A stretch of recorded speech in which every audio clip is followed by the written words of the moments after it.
할렐루야. 이 어려운 시국 가운데도 오교구 주체 예배를 드릴 수 있도록 은혜를 허락하여 주신 우리 하나님 아버지께 감사와 영광을 올려드립니다. 제가 임마누엘 교회 와서 여러 성도님들이 해주신 이야기를 들어보면 임마누엘 교회의 자랑 중 하나가 바로 이 주체 예배라고 말씀들 하십니다. 그래서 제가 오늘 이제 이곳에 부임하고 처음으로 우리 오교구 성도님들 얼굴을 다 마주하게 된 것 같아요. 너무 반갑고요. 그리고 오늘 제가 너무나도 특별한 날이라고 하셔서 결혼식 이후로 처음 얼굴에 팩트도 이렇게 발라봤고요. 또 가장 아끼는 넥타이도 매보았습니다. 코로나가 아니었다면 더 큰 기쁨 가운데 우리가 더욱 풍성하게 주체 예배를 드렸을 텐데 하는 아쉬움이 있지만 하나님께서 모든 것을 회복시켜 주실 줄 믿고 더욱 열심히 나라와 교회를 위해 기도하시는 사랑하는 오교구 성도님들과 임마누엘의 모든 성도님들 되시기를 소망합니다. 제가 여러분에게 질문 하나 하겠습니다. 여러분은 어떨 때 기쁨을 느끼십니까? 우리 오교구 성도님들과 임마누엘의 성도님들은 항상 기쁘시겠지만 사랑받는다고 느낄 때 우리는 기쁨을 느낄 것입니다. 실제로 사랑받는다는 것은 너무나도 기쁜 일입니다. 사랑받는다고 느낄 때 우리는 더욱 힘이 나기도 하기 때문입니다. 우리 이 시간 서로 더욱더 힘내시라고 사랑합니다 인사하겠습니다. 사랑합니다.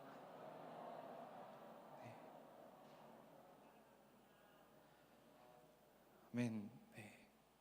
이렇게 사람들에게 사랑받는 것도 기쁘지만 특별히 하나님께 사랑받는 것만큼 기쁜 일도 없을 것입니다. 우리가 하나님께 사랑받는다는 것은 여러 방법을 통해 알게 되고 또한 쓰임받는 것을 통해 알게 되기도 합니다. 아마 여러분도 하나님께 사랑받으며 귀하게 쓰임받기를 원하실 것입니다. 그렇다면 어떤 사람이 하나님께 쓰임받는다고 생각을 하십니까? 보통은 특별한 사람만이 하나님께 쓰임을 받는다는 생각을 갖는 경우가 많이 있습니다. 성경에서 하나님께 쓰임받은 몇몇의 인물들을 살펴보면 홍수로부터 구원을 받고 생명을 구원하는 일에 쓰임받은 노아가 있습니다. 창세기 6장 9절에 보면 그에 대해서 이렇게 소개하고 있습니다. 노아는 의인이요 당대의 완전한 자라. 그는 하나님과 동행하였으며. 그는 당대 의인이었고 완전한 자였으며 하나님과 동행하는 사람이었습니다. 이러한 소개를 봐 노아는 평범하거나 보통의 사람은 아니었던 것 같습니다.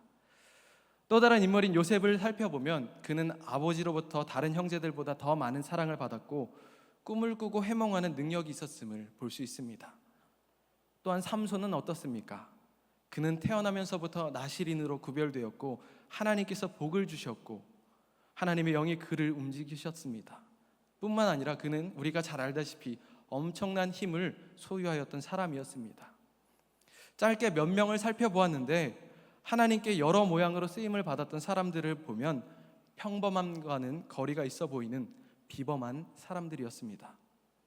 그러나 평범한 사람, 아니 평범 이하의 취급을 받았다가 하나님께 귀하게 쓰임받으며 사랑을 받는 사람이 있습니다.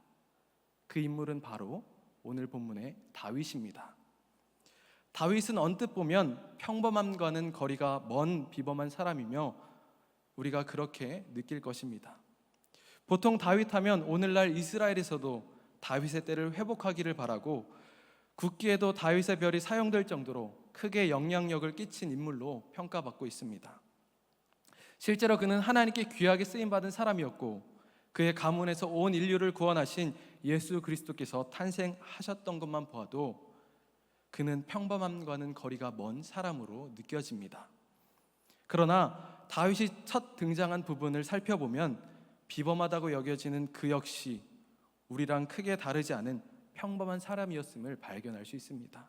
아니 오히려 평범한 이하의 취급을 받았던 그였음을 발견할 수 있습니다. 오늘 본문의 이전 상황을 살펴보면 이스라엘의 요구로 세우신 사울 왕이 하나님 앞에 범죄하여 하나님은 그를 버리십니다. 그리고 사울 대신 새로운 왕을 세우시기 위해 사무엘 선지자를 이새에게로 보내십니다. 이새는 사무엘 선지자에게 자신의 7 아들들을 보여줍니다. 이새의 아들들은 사무엘이 보기에 왕감으로 보입니다. 또한 성경에서 숫자 7은 완전을 의미하는 숫자로 7 아들을 내놓았다는 것은 적어도 이새가 보기에는 또 내놓기에 합당한 번듯한 아들이었다는 것을 의미합니다. 그러나 하나님께서는 그들을 택하지 않으십니다. 사무엘 선지자는 이새에게 아들이 더 없냐고 묻게 되었고 그제야 막내가 남았다라고 이야기합니다. 이 상황에서 알 수 있는 것은 다윗의 아버지 이새는 다윗을 왕감으로 여기지 않았다는 것입니다. 그리고 이 장면을 다시 보면 이새가 다윗을 소개할 때 다윗이라고 하지 않고 막내라는 말로 소개를 합니다. 언뜻 보면 그냥 막내이기에 막내라고 말한 것 같지만 여기에서 막내는 히브리어로 카탄이라고 합니다. 이 카탄이라는 말은 작은, 어린, 하찮은, 중요하지 않은, 무가치한의 의미를 가지고 있습니다. 이 말은 비속어로 찌꺼기라고도 부를 수 있습니다. 본래 다윗의 뜻은 사랑받는 자라는 뜻이었지만 그의 아버지조차도 그가 가치 없고 중요하지 않은 자로 여겼다는 것입니다. 또한 다른 형제들은 다 집에 있을 때 막내인 다윗만 들에 나가서 양을 지키고 있었습니다. 이러한 배경을 볼 때 그는 가정에서 주목받지 못하고 변두리에 있었던 아들이었음을 짐작할 수 있습니다. 이러한 모습, 가치를 인정받지 못하고 보잘것없는 자로 여겨지는 그러한 다윗의 모습은 성경에 그가 처음 등장할 때 취급받았던 모습입니다. 앞에서 설명했던 다른 성경의 인물들과는 다른 모습일 것입니다. 사람에게, 심지어 가족에게도 중요하지 않은 자로 여김을 받았던 그가 하나님께 기름 부음을 받고 본격적으로 이스라엘 가운데 이름을 떨치기 시작한 사건이 바로 오늘 본문의 골리앗 사건입니다. 어떻게 보면 그가 작은 자에서 사랑받는 자가 되는 전환점이라고도 할 수 있을 것입니다. 오늘은 본문의 말씀을 통해서 다윗이 가족들에게조차 인정받지 못했던 삶에서 그의 어떤 모습 때문에 모든 이들에게 인정받고 사랑받는 자가 되었는지를 함께 나눌 때 많은 은혜 받으시기를 바랍니다. 첫째로 다윗은 용기의 사람이었습니다. 함께 본문 45절 말씀을 합독하시겠습니다. 시작. 다윗이 블레셋 사람에게 이르되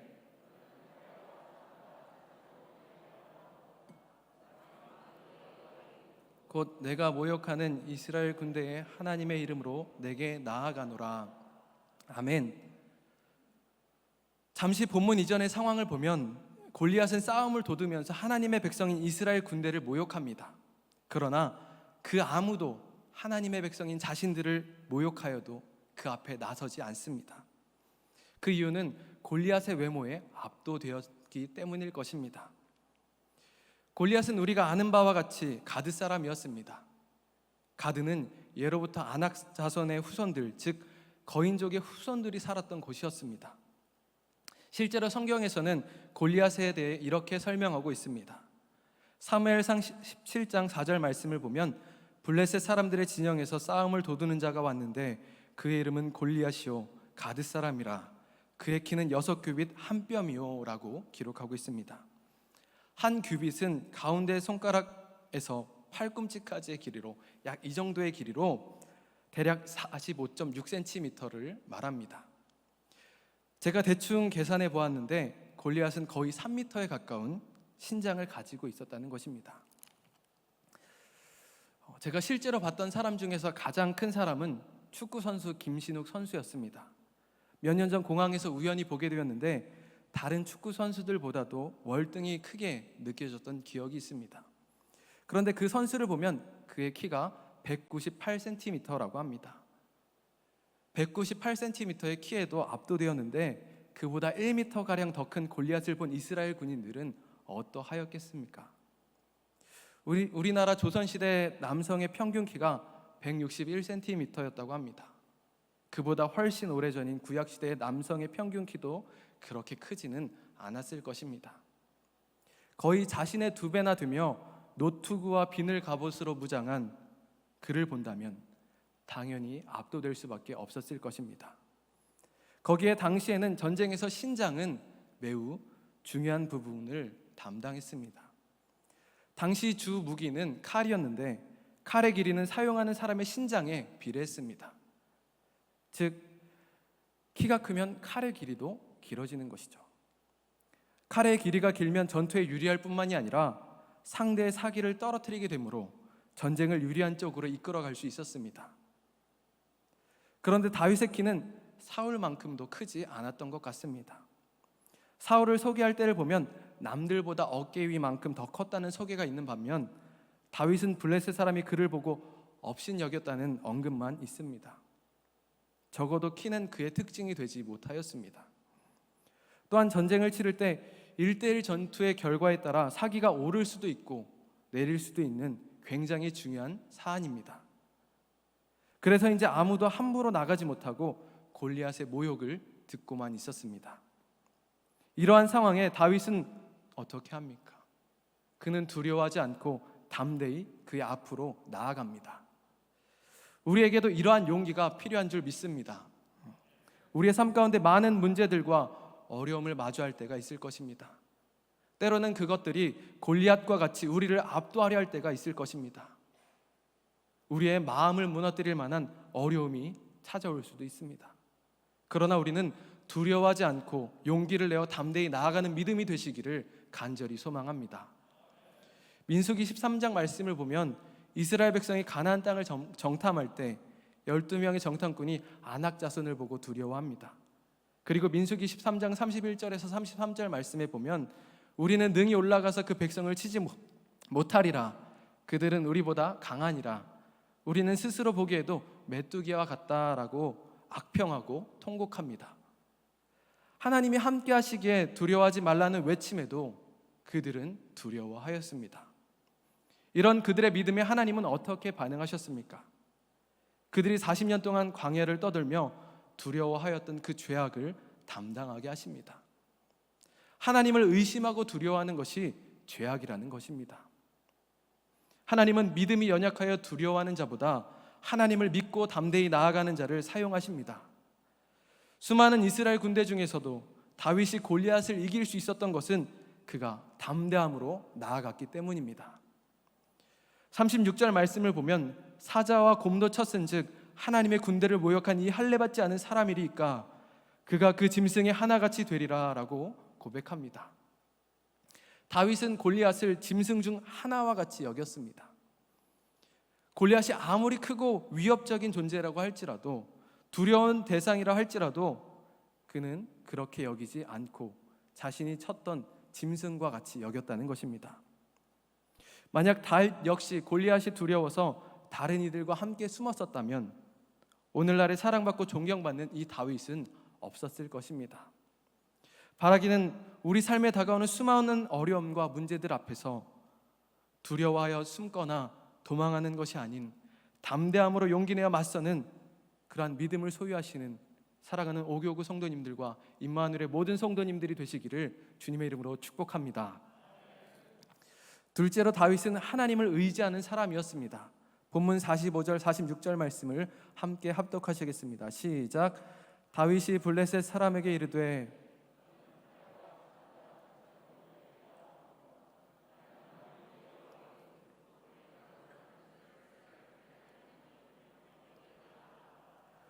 오늘 여호와께서 너를 내 손에 넘기시리니 내가 너를 쳐서 내 목을 베고 블레셋 군대의 시체를 오늘 공중의 새와 땅의 들짐승에게 주어 온 땅으로 이스라엘의 하나님이 계신 줄 알게 하겠고.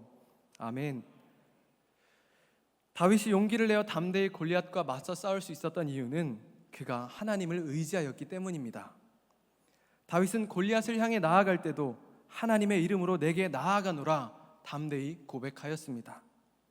이것은 칼과 단창으로 표현되는 무기들, 즉 세상의 힘을 의지하지 않고 전적으로 하나님을 의지하며 싸우겠다는 그의 선언을 볼 수 있는 모습입니다. 또한 만군의 여호와 이스라엘 군대의 하나님이라는 말은 하나님께서 친히 지휘자가 되어주신다는 사실을 강조하는 말입니다. 이것은 그가 하나님을 얼마나 의지하고 있는지를 우리들에게 보여줍니다. 여러분은 하나님을 얼마나 의지하고 계십니까? 37절 말씀에 다윗이 사울에게 하는 고백을 보면 그가 어떤 마음이었는지를 쉽게 알 수 있습니다. 여호와께서 짐승으로부터 자신을 건지셨으니 골리앗의 손에서도 자신을 건지실 것이라는 확신이 그에게는 있었다는 것입니다. 우리들에게도 이러한 믿음이 필요합니다. 아무리 어려운 시험과 문제를 마주하더라도 우리를 가장 좋은 길로 인도하실 하나님을 의지하는 믿음, 결코 우리를 홀로 내버려 두지 않으시고 우리와 함께 하시는 하나님을 의지하는 믿음이 되시기를 간절히 소망합니다. 그러나 우리는 연약하여서 눈에 보이는 힘을 의지하려 할 때가 많이 있을 것입니다. 때로는 물질을 의지하려 하고 다른 사람의 도움을 의지하려 하고 권력을 의지하려고 하는 등 여러 가지를 의지하며 문제를 해결하려는 모습을 우리 스스로 어렵지 않게 발견할 수 있을 것입니다. 하지만 그 끝은 어떻게 됩니까? 오늘 본문 속에 골리앗이 무장했던 갑옷과 무기는 세상의 힘을 상징하기도 합니다. 즉 골리앗은 세상의 힘을 의지하는 사람의 모습을 보여주는 것이고, 반면 다윗은 하나님을 의지하는 사람의 모습을 보여주는 것인데 그 결과는 어떠하였습니까? 세상의 힘을 의지하여 하나님의 군대를 모욕하였던 골리앗은 하나님을 의지하는 다윗에게 패배하고 맙니다. 이것은 우리들에게도 적용이 되는 말씀입니다. 세상을 의지하는 자에게는 패배가 있고 하나님을 의지하는 자에게는 승리가 있음을 기억하시기를 바랍니다.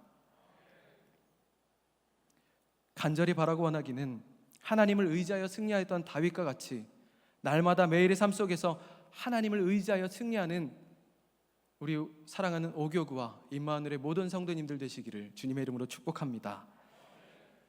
셋째로 다윗은 훈련과 노력의 사람이었습니다. 본문 48절 49절 말씀을 함께 합독하시겠습니다. 시작. 블레셋 사람이 일어나 다윗에게로 가까이 올라가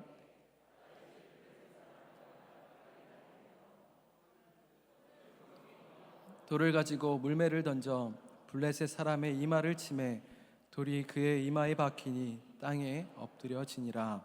아멘. 그는 우리가 잘 아는 것처럼 물매를 던져 이마에 맞춤으로 골리앗을 이깁니다. 여러분은 물매의 돌 크기가 어느 정도라고 예상하십니까? 저는 어릴 적 시냇가에서 매끄러운 돌 5개를 골라서 주머니에 넣었다고 배워가지고 그 물수제비를 던질 만한 크기의 돌이라고 생각을 했습니다. 아무리 커봤자 한 이 정도 되겠지? 라는 생각을 했었습니다. 또 골리앗은 투구를 쓰고 있었는데 돌멩이로 이마를 맞췄는데 죽었다는 것을 보면서 완전히 이해되지는 않았지만 하나님께서 기적을 행하셨구나, 그렇게 이해하였습니다. 그런데 몇 년 전 영국 박물관에서 한 무기를 보게 되고 이 장면을 완전히 이해하게 되었습니다. 사진을 하나 보시겠습니다. 네, 지금 보시는 이 사진은 아시리아 때, 즉 성경에서 아수르라고 표현되는 그 나라가 전쟁을 할 때 그 모습을 그린 벽화입니다. 그런데 이 빨간 네모칸을 보면 어떤 무기를 들고 있는 사람들을 볼 수 있습니다. 이 무기는 어떤 무기입니까? 네, 다음 사진 보여주시죠. 제가 다른 분들에 밀려서 옆에서 찍다 보니까 정면 사진은 아닌데 잘 보시면 손에 뭘 들고 있죠? 네, 이게 바로 물매입니다. 이게 고대 근동에는 이 물매가 전쟁에서 실제로 사용되었던 무기라고 합니다.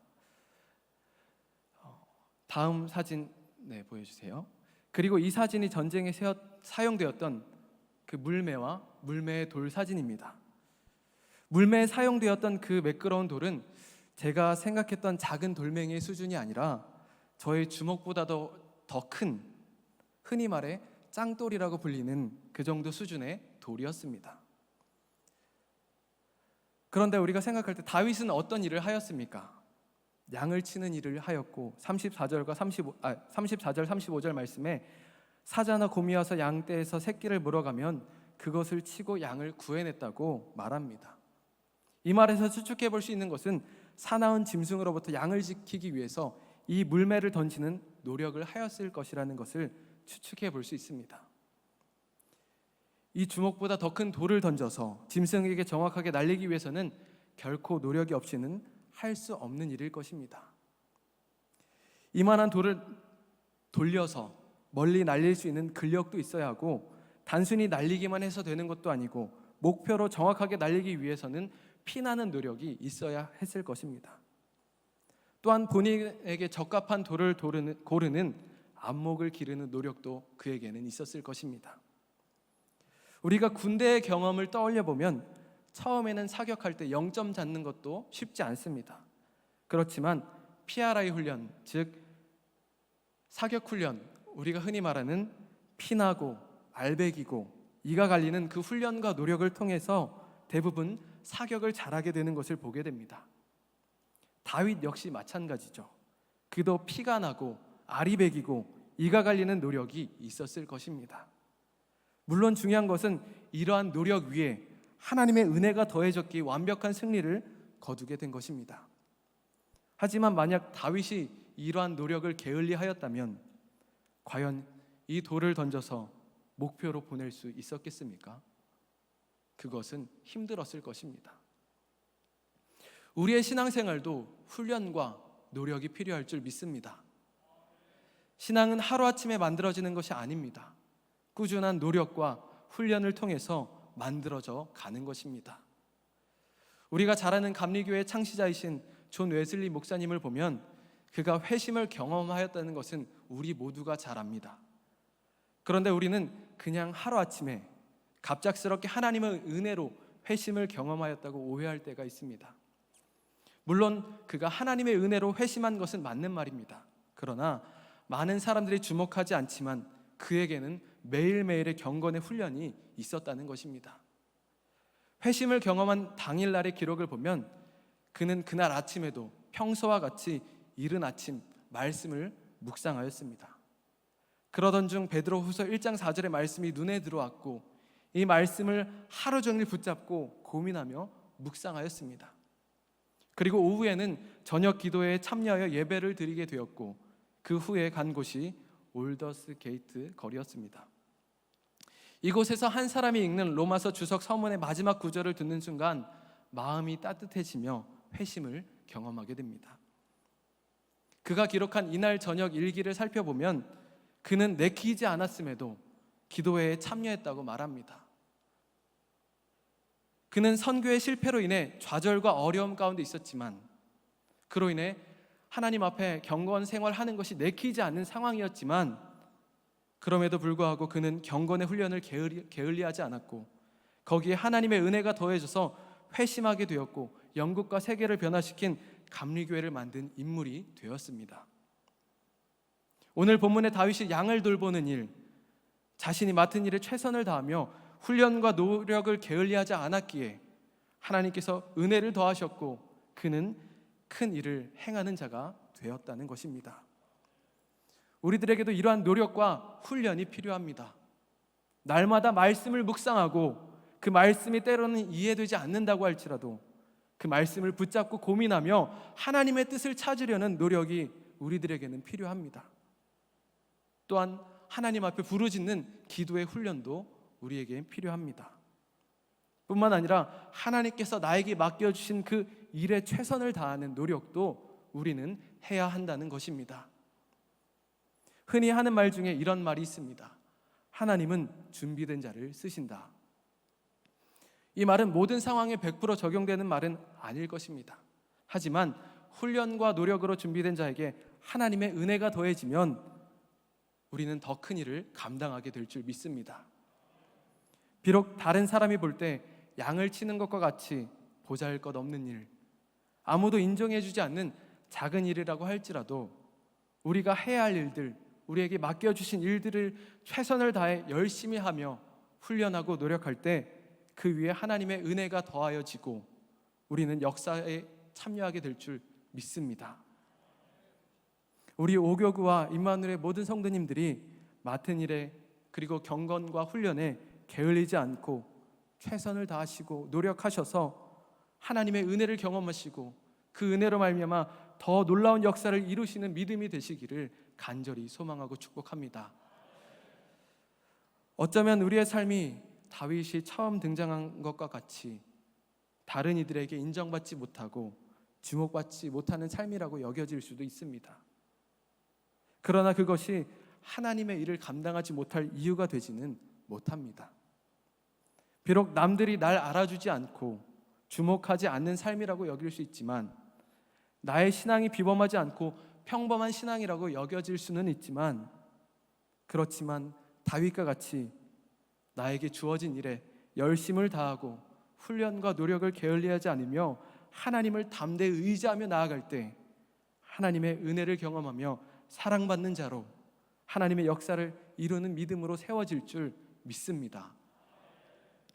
특별한 자가 쓰임받는 것이 아닙니다. 쓰임받는 모든 사람이 특별한 자가 되는 것입니다. 우리가 예수님의 제자들도 보면 특별한 사람들은 많지 않았습니다. 대부분 평범한 사람들이었죠. 그러나 그들은 주님과 동행하며 훈련을 받았고 결국 귀하게 쓰임받는 자, 사랑받는 자가 되었습니다. 바라기는 사랑하는 우리 오교구 성도님들과 임마누엘의 모든 성도님들이 다윗과 같은 믿음을 소유하시어 하나님께 사랑받고 귀하게 쓰임받는 믿음이 되시기에 훈련과 노력을 게을리하지 않고 하나님을 의지하여 담대히 나아가는 그러한 믿음을 소유하시기를 주님의 이름으로 축복합니다. 기도하시겠습니다. 할렐루야. 사랑이 많으신 하나님 아버지, 코로나로 인하여 계속되는 어려움 가운데도 이렇게 아름다운 성전에 모여 오교구 주체 예배를 드리며 헌신을 결단하게 하시고 주님께 영광 돌리게 하여 주시니 감사를 드립니다. 저희 오교구가 더욱 예배를 사모하게 하여 주시고 하나님의 전에 모이기를 힘쓰며 예배의 감격을 회복하게 하여 주시옵소서.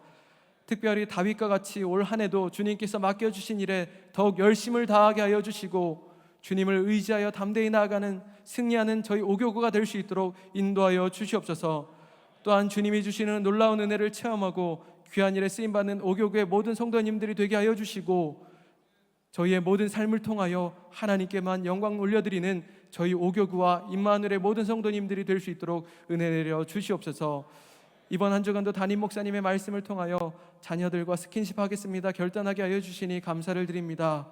주님께서 맡겨주신 자녀들에게 믿음을 잘 이어줄 수 있는 믿음의 부모가 되게 하여 주시고 부모의 역할을 잘하여 자녀들에게 하나님의 사랑을 보여주는 노력의 훈련의 엄마 아빠가 될 수 있는 오교구와 임마누엘의 모든 성도가 될 수 있도록 인도하여 주시옵소서. 모든 것 주님께 감사드리며 사랑이 많으신 예수님의 이름으로 간절히 기도하옵나이다. 아멘.